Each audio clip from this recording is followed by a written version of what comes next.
Là, je vais vous emmener au lycée d'Aubourdin. C'est dans le Nord. Alors, il y a une filière de formation sur le plastique, qui est en révolution aussi, le plastique. Il y a beaucoup d'innovations dans ce secteur. Et vous allez comprendre la pertinence, c'est une voie, la pertinence de l'apprentissage pour accéder à ces métiers de l'industrie.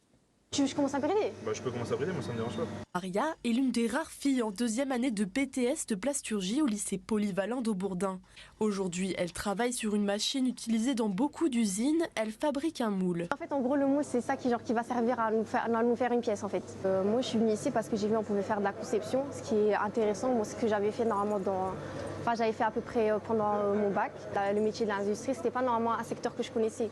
Je savais pas du tout qu'il y avait un BTS en plasturgie.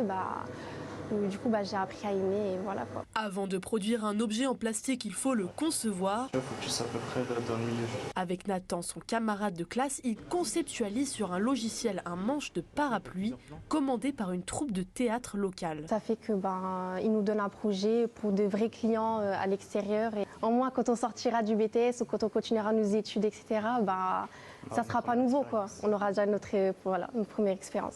C'est pas que du théorique, c'est quelque chose qui va vraiment servir. Le secteur de la plasturgie est en plein essor et cherche à embaucher ces jeunes qui ont une expérience pratique. Il y a beaucoup d'offres d'emploi aussi bien sur la région Hauts-de-France que d'un point de vue national.